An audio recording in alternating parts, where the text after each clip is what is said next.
we're kind of wed to this notion of punishment, and we're not wed yet to this notion of like actually healing people.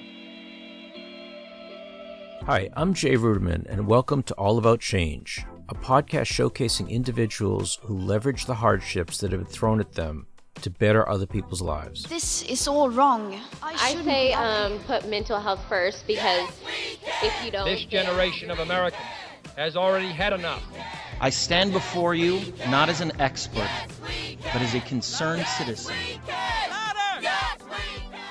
And today on our show, Dr. Benjamin Gilmer. Unbeknownst to me, I inherited this practice that had been started by another Dr. Gilmer, and then I started learning all about him because we shared patients. Dr. Gilmer is a physician, and I guess in a way all doctors are activists. They literally devote their lives to making people feel better. But his true foray into activism began completely by chance. Fresh out of medical school, he took on a small rural practice in North Carolina, only to find out that its previous doctor shared his last name. Everybody was confused about it, as was I, and learned that my patients still believed in this man. Curious to learn more, Dr. Benjamin Gilmer started looking into the dark past of his predecessor, Dr. Vince Gilmer. And the deeper he dug, the more troubled he became. Of course, in my mind, I'd imagined all these crazy images of who Vince Gilmer might be, but when I saw him, he was none of those things. He looked like a decrepit old man he's only a few years older than me. He was clearly sick, like he was clearly ill, mentally or neurologically. Dr. Gilmer went on to spend many years fighting for Vincent's clemency and release. I'd never been to a prison before. I'd never witnessed someone suffering in prison, and as someone who grew up as in a privileged community, like most of us don't see those things, and for me it was a moment that changed my life. Benjamin, thank you so much for joining me on my podcast, All About Change.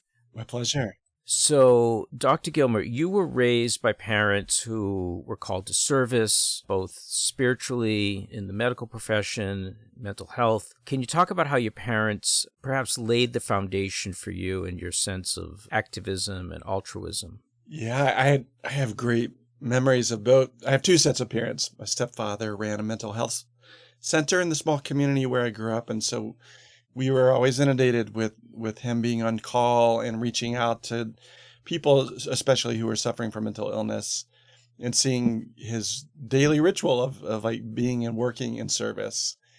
That was really informative, like to my path as a child.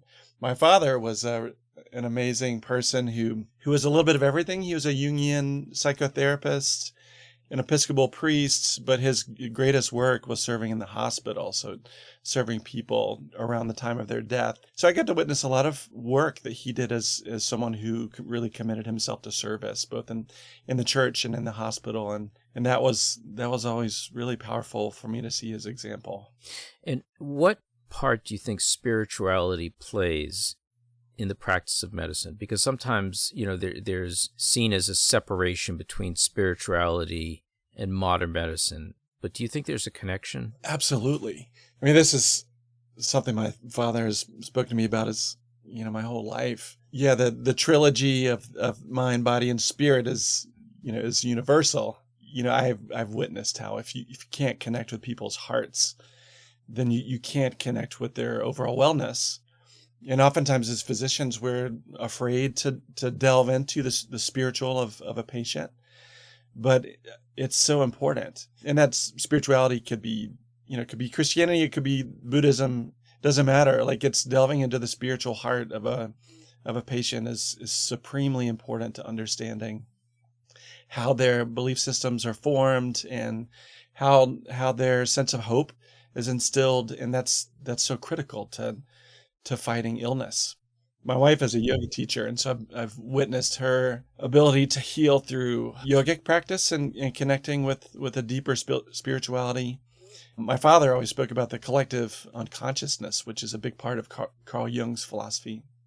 Mm-hmm. And that is very important, I think, to understanding the depths of where pathos, comes from, like from the collective unconsciousness. And Jung himself believed that the spirituality was part of the centerpiece of our collective unconsciousness. So true, and I'm a big believer in that. But you seem to have embodied the fact that medicine is more than just seeing a patient for a few minutes and diagnosing them and moving on, which a lot of modern medicine has become more of like a factory. And I think that what you have embodied was really connecting very deeply with your patients and giving them the time to speak to you and to really understand what they were going through. Well, this isn't unique to me. This is unique to family medicine and community medicine and public health. And this is what we strive for in family medicine. Family medicine and primary care in general is about relationships and about connecting relationships within families and understanding them more deeply and having a longitudinal relationship with them. It's so important to understanding someone's struggles and helping them to heal and build trust with them. So yeah, this is something we take very seriously in family medicine, is our ability to appreciate and really commit ourselves to not only our patients, but to the overall health of our community. And that's sort of the essence of public health. I was intrigued by your practice. And did you make a conscious decision? I understand you grew up in the country. Did you make a conscious decision to want to work in medicine in the country, serving people, in that part of our community, our country? I'll have to admit, no. My plan originally was to do urban emergency medicine, and then I discovered what rural medicine was. But even in practicing medicine in the developing world, which is really powerful, you taught me many powerful lessons along the way. But after graduating from residency, I really wanted to be a teaching physician. And the only job available at the time was this rural practice. So I kind of wanted to stay in the city. So it was by random chance that I ended up in that clinic.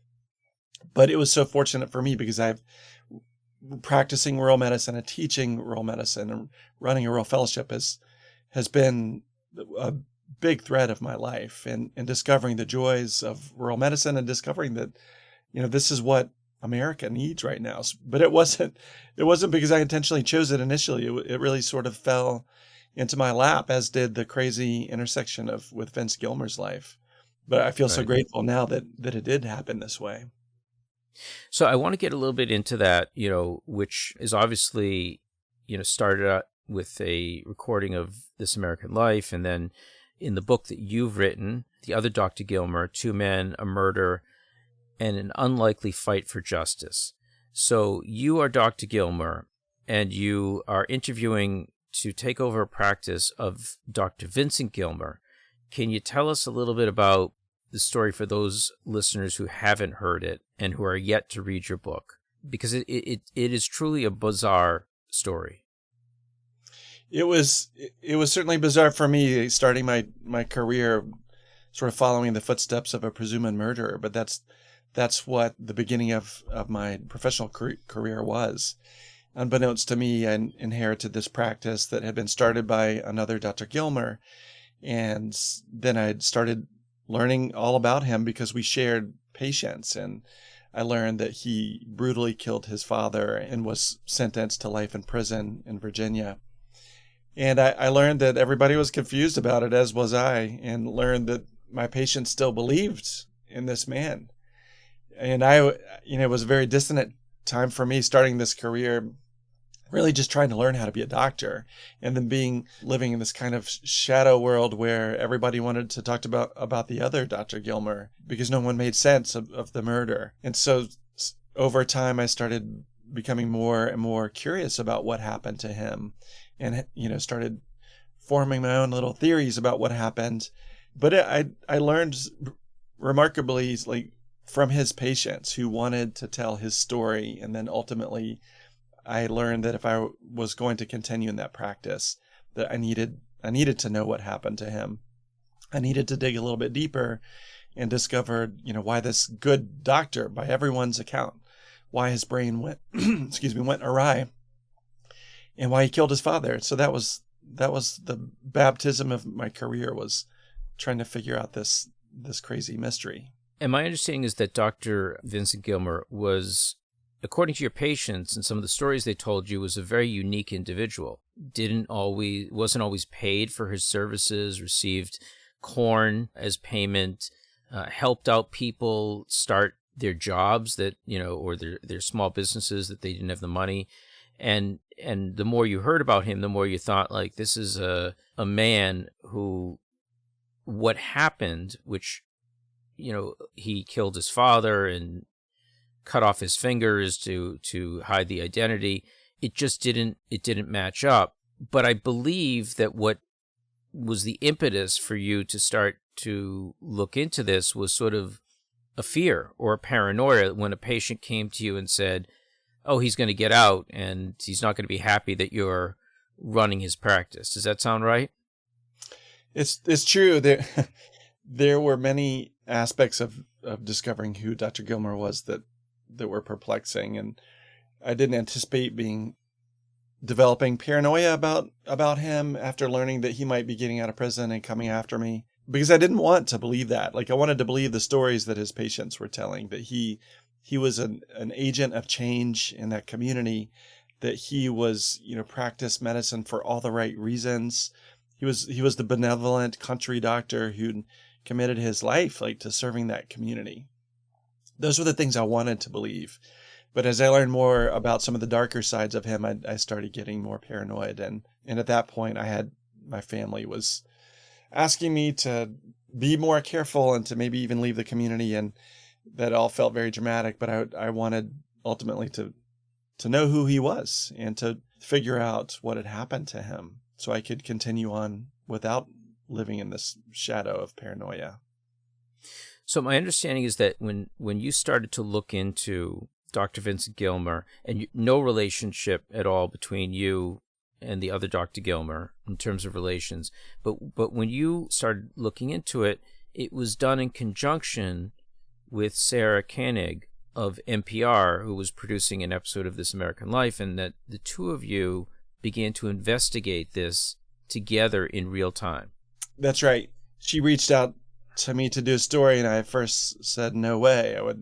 That's the craziest thing I would ever want to do. But later learned that I needed some help. I needed some structure. I needed a partner to kind of delve into this. And she was that person. She was amazing. And we both did a deep dive, which is part of the pathway towards advocacy in my mind. Like, you'd become curious about something, and then you have to pursue in a very intentional process of inquiry. And Sara helped me with that. She helped to teach me some things about journalism and writing. And together we really pursued to understand what happened to this man. And my understanding is the first step is that people that you were interviewing, or she was interviewing, former detectives and people involved in the case, were convinced that he was lying, that he was guilty, that it was sort of an open and shut case. And I remember a point in the recording where she came to you and said, it really sounds like this was all premeditated, that he wasn't insane, that this, he's guilty. And at what point did you start to question that and say, well, I think there's more here than what everyone else is thinking?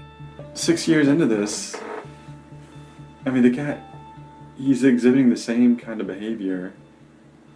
Right, you'd figure if he were faking, he'd let it go. Yeah. Like, what's the point now? Yeah. Just, believing that he's just a pathologic sociopathic killer who did it in cold blood, and that he's just that. That I do not believe anymore. He was a mess. Yeah. I don't know. I don't think you're going to get to the bottom of this, Benjamin. You don't think it's ever going to be? I don't think it's ever going to be clear. I mean, I think you can end up telling yourself something about it, but I don't know that it's going to be true. Well, I always wanted to believe there was something else. That was my deep intuition. And part of it is just being born an optimist, I think, and never having experienced much trauma myself. I wanted to believe that there was something wrong that explained why his behavior changed so dramatically. But it wasn't until actually like setting foot in the prison and seeing him as a person. Of course, in my mind, I'd imagined all these crazy images of who Vince Gilmer might be, but when I saw him, he was none of those things. He looked like a decrepit old man he's only a few years older than me. He was clearly sick, like he was clearly ill, mentally or neurologically. So we no longer think it was premeditated. I don't think so. So we don't. So we believe. So okay. So we're saying we believe his story that he snapped in the moment. That's what feels right to me. Do you feel that way too? Because before you were a premeditation all the way. I know. I guess I do feel like that. But if that's true, then he was wrongly convicted. Yep, that's right. And so at that point, when you see someone who's suffering, like we're sort of have been practicing in medicine, like to identify with him as a patient, which is what I started doing, is seeing him as a patient. And once I made that shift, everything changed. Everything about how I envisioned him, the act that he committed. It was clear that he was a man who was suffering in prison, and that was the hook. That was the big hook for me to really delve into his supporting him and advocating for him, and ultimately making a diagnosis that did explain what happened to him. So my understanding is that at one point you visit the prison and there's a psychiatrist who's accompanying you. And can you tell the story about what happened as you were exiting the prison after visiting him with the psychiatrist? Yeah, it's funny what happens to your mind when you are trying to shed a belief that's so ingrained. And the belief for me was that he was a murderer. And so taking a psychiatrist, we kind of banditoed a psychiatrist and Dr. Steve Bowie with me to the prison. And I was still experiencing this dissonance between whether Vince was potentially a sociopathic person versus someone who was like neurologically ill or psychiatrically ill. And I wanted to have this third opinion to look at Vince. And so as we were walking out of the prison, Dr. Bowie said there's no way in hell that he's faking these symptoms. When Vince was tried, during his trial, he was branded a malingerer, that he was faking these symptoms. And the whole time he had been incarcerated, over a decade at that point, he was believed to be faking. And Dr. Bowie immediately observed that was impossible, that was the case. And so while we were exiting the prison, stuck between two doors, the two doors that closed behind each other, he was the one who first postulated, oh my gosh, does he have like a neurologic illness like Huntington's? And then it was like a bolt of lightning before my eyes, because I had been thinking about a very broad differential, and Huntington's had been on the list at one point. But at that point, it became very clear that he could have Huntington's disease, which would have explained many of his symptoms, his delusions, his emotional lability, his depression, his anxiety, part of his PTSD, so many things. That was the pivotal moment that really changed everything in terms of turning towards Vince as a person who needed advocacy and treatment rather than incarceration. And for me, this was a big experience because I'd never been to a prison before. I'd never witnessed someone suffering in prison. And, as someone who grew up in a privileged community, like most of us don't see those things. And for me, it was a moment that changed my life. But my understanding is that you were able to finally get him diagnosed, that the facility, I think he was moved from a general prison to a hospital prison, but he was eventually tested and came back positive for Huntington's disease. And then after that, he began to receive some medication that actually improved his condition. Because on This American Life, you hear recordings of him where before he is diagnosed and after he starts to receive the medication to deal with serotonin, and it seems like two completely different people. Hello, Dick. How are you? I am ridiculously doing so much better, it's not even funny. You sound so different. And I really and truly, right now, I am so close to being back to normal. It's it's just, I'm so glad to hear that. it's just, my brain is getting better. Yes, he became a new person. And it's interesting when you think about, and firstly, Vince was moved to another prison that was more psychiatrically centric, although their psychiatric services are pretty limited. It's still prison. He still lives in a cell that's 8 feet by 6 feet. And, I've always wondered, like, how much of the change in his personality was because of just starting a simple SSRI, which we use for anxiety and depression in patients, or was it his first experience to have hope again, or his first experience to understand what had happened to him and to begin believing that he wasn't this monster that everyone was telling him. So it's a very complex moment for Vince, because he didn't understand what was going on in his mind. He didn't understand why he was hearing voices, or why he would have lightning bolts in his brain, or why he was more clumsy and couldn't find his words. Like he was just as lost as we were, more so. So it's interesting when you instill hope in someone. I mean, you spoke about the spirituality aspect of healing. Like for him, it was a spiritual diagnosis too, because it meant that he was enabled to shed the stereotypes that he had been branded with for so many years, that he was simply a cold-blooded murderer, which is how the judge described him.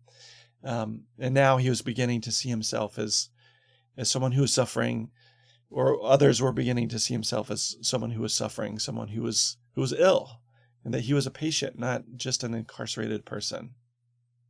The story is so bizarre, and you dive into many different aspects, including aspects of before you were actually involved personally. But as a former prosecutor, the trial sounds crazy that a judge would allow someone who clearly was exhibiting signs of mental illness to fire his counsel and to represent himself at trial. And the fact that trial wasn't overturned is just mind-boggling. It's more than mind-boggling. It's tragic. And as a prosecutor, you would find great sorrow in reading the 800 pages of the trial, because it was just a terrible example of a constitutional mechanism, because he was floridly mentally ill throughout the trial, and everybody knew it. They all watched it, painfully so. Like the lawyer that he fired described it as like watching someone commit suicide with a butter knife. That's how excruciating it was. And in the end, Vince asked the judge for another opportunity to be evaluated by a medical provider. And the judge denied that and said he had ample opportunity to do that before. But as the trial went on, you could see Vince continuing to spiral. And it was just a horrific thing for all people. I think for the prosecutor herself, it was, it felt like an ugly experience to be, to see this man who was clearly ill to be flailing so desperately. So it was not a great act of a constitutional trial. No, I think there were so many officers of the court in that case that could have stepped up. The judge, the prosecutor, so many people that could have said, hey, this is not right. And perhaps, the most serious crime that can be prosecuted in a court is first-degree murder. And in that case, when the stakes are so high and someone's life is at risk of incarceration, that no one stepped in and said, something's going on here. We got to get a professional in here to do an evaluation, because this is just not normal. It's not normal, and it's not moral, is what it is. Right. I mean, the example that I give in medicine that's sort of a parallel to this legal experience is, someone who comes in who's diagnosed with a very complex cancer. And before a surgery is performed or chemotherapy, typically you have what's called a cancer board, and you have an interprofessional group of people that look at this case and really think about it from different angles so that patient can have the best treatment, whether it be chemotherapy or surgery or radioablation.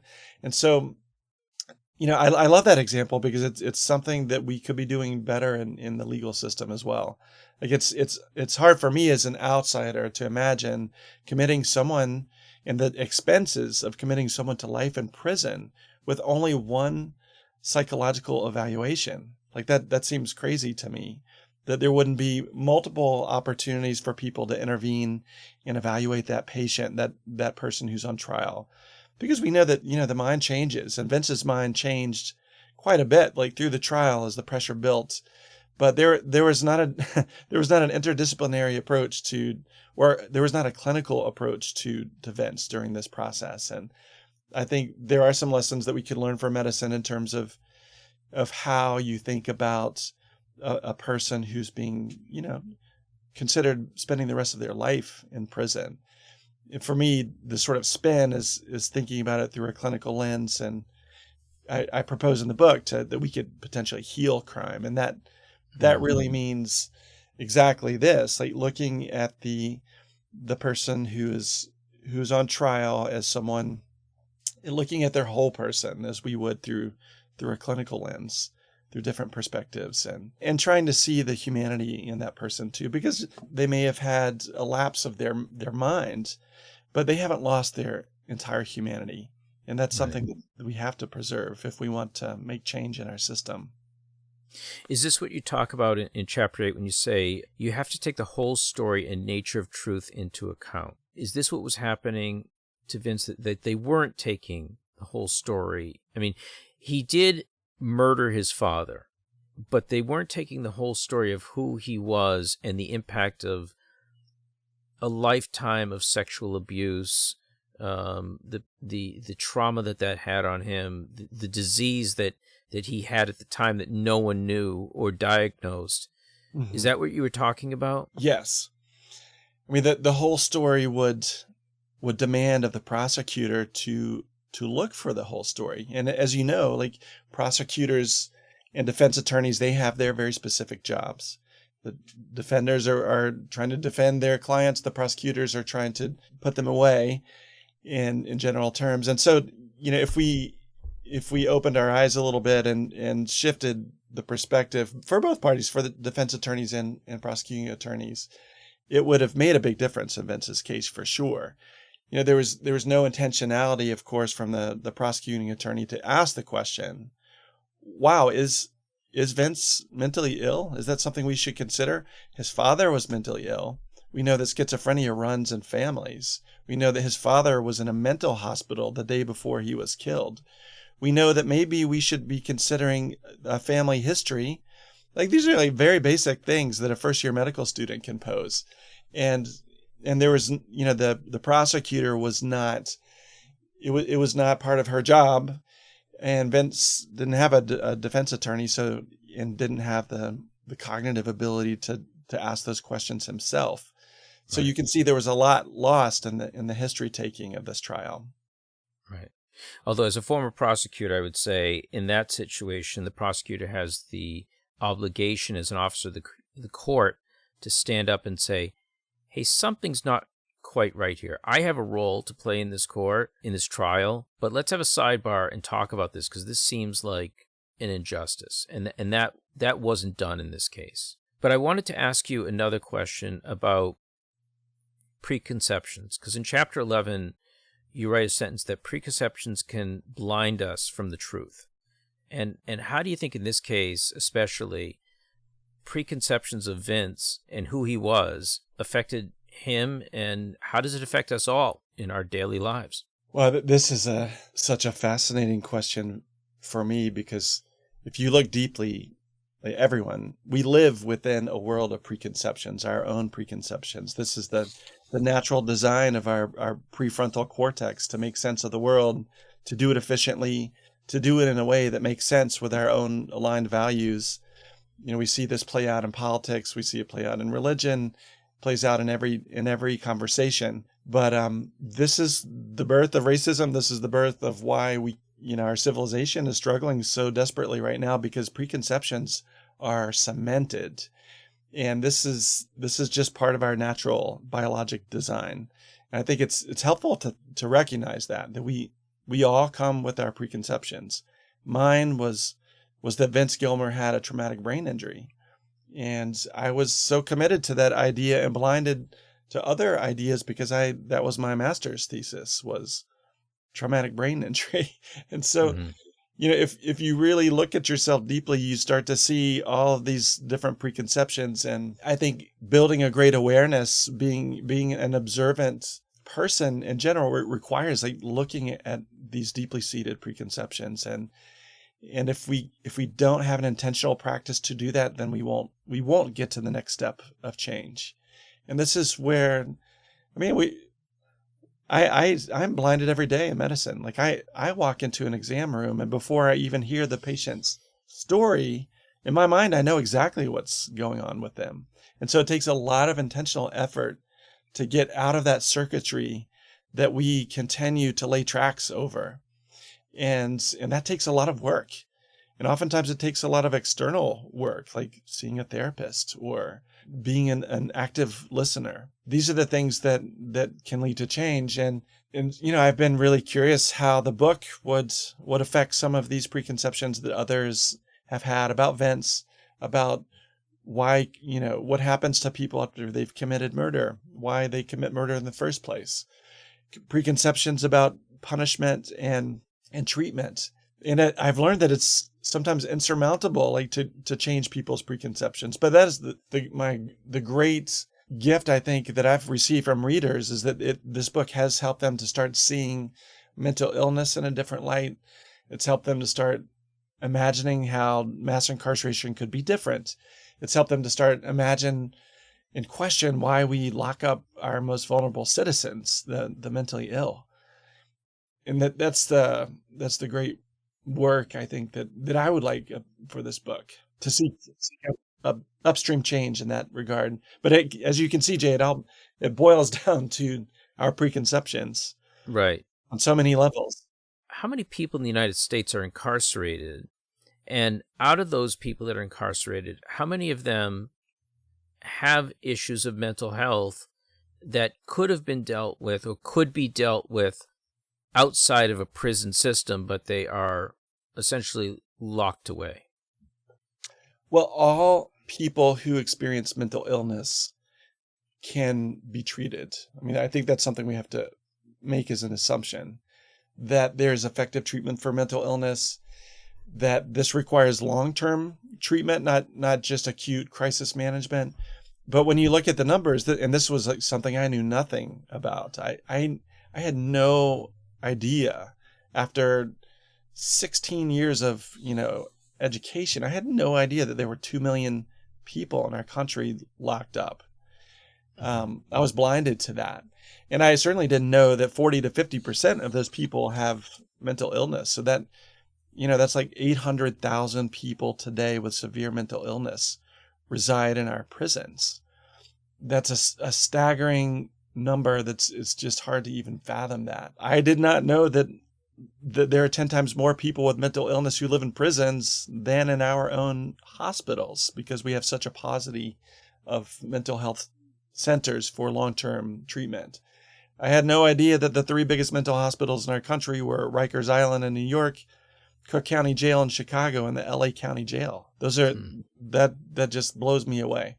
So those were things that also really led to inspired me to want to write about them.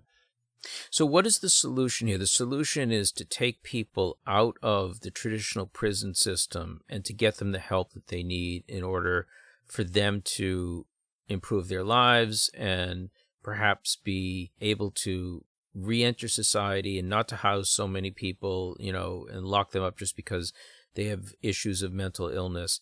But that seems like a huge task. How does that begin? What can people do after reading your book and listening to you? What can they do to try to address this massive issue in our country? I was hoping you were going to tell me, Jay. This is a question that I think is really, it's interesting to think about, because if you try to delve or tackle a question like this, you will just get overwhelmed by it. And this is oftentimes a barrier to advocacy, knowing that, this is just not right what we're doing with mass incarceration. It's morally wrong. It's a racial injustice. It infringes upon our most vulnerable people. Like, we know that that's wrong?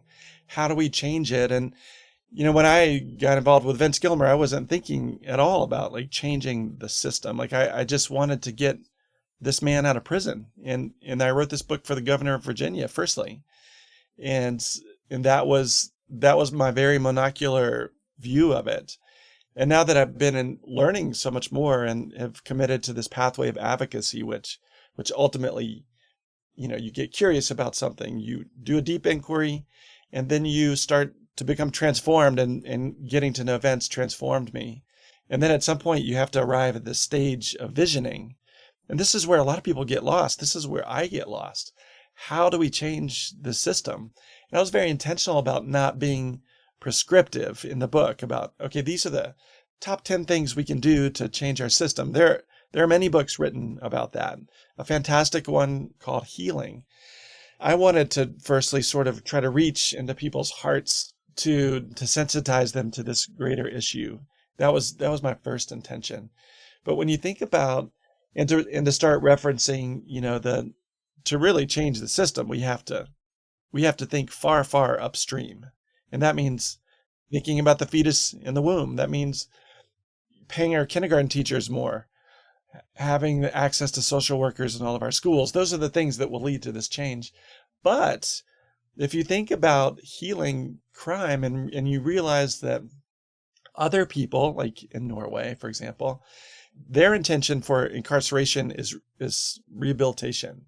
And their success is based on actually doing that and getting someone through an incarcerated state and back into the general public. And they do that twice as fast as we do. And their numbers for recidivism are twice as good as ours. So we know it can work. We know that model is out there. But we have to first sort of shake our notion of our historical inherent need to punish people, which, which comes from the roots of slavery in this country. And that's a bias or a preconception that many people have, that we're kind of wed to this notion of punishment, and we're not wed yet to this notion of like actually healing people or seeing someone who's committed a crime as someone who might be ill, as a victim even. So that there's so much work to be done, and there's so many great people doing this work, and there's so many active changes in legal systems, in judiciary systems, and hospital systems that are trying to divert people from the prison pathway to a hospital pathway. So there's great work that's happening, but you can see that the fundamentals of this problem lie in our history and our need to punish, and the fact that jails or prisons are a lucrative business in America, right. just like Right. healthcare is a lucrative business. Right. So we certainly love to lock people up. And I think that, while there's been some slow movement on the stigma surrounding mental health in popular society, especially with many sports figures and celebrities speaking out about mental health, and it's a major discussion, it hasn't yet filtered through to incarceration and how we deal with people, charged with crime, which I think is a very important discussion to have, not only based on the waste of human lives, but also the tremendous cost that we bear in just housing people in the millions. I understand that Vince ultimately received clemency from the governor of Virginia, but has not yet become a free man. Yes, thank you for asking that question. This has been one of the more disheartening aspects of this advocacy journey is that, I thought that the governor was going to grant clemency immediately. I had no idea that we would have to face two different governors. I had no idea that it would be so hard to get Vince out of prison after the governor did grant his clemency. So this happened in January of 2022. And so Vince is probably the person who's served the longest time in prison as a free human. And the root of the problem is that our hospital and mental health system is completely broken. The state of Virginia, the Commonwealth of Virginia, has not enabled us to get him to a hospital in Virginia. That requires the Department of Corrections and their Department of Mental Health, and they have refused to collaborate with us. And so that shuts the door on the whole state. Since then, I've gone after many hospitals, and we did a fundraiser thanks to 1,500 people who donated, we raised $100,000 to pay for Vince's care, but we can't even find a hospital now who will accept the money. So we've tried for-profit systems, we've tried public systems, and now we're currently aiming at the Veterans Affairs, the VA hospital, who's been very cooperative.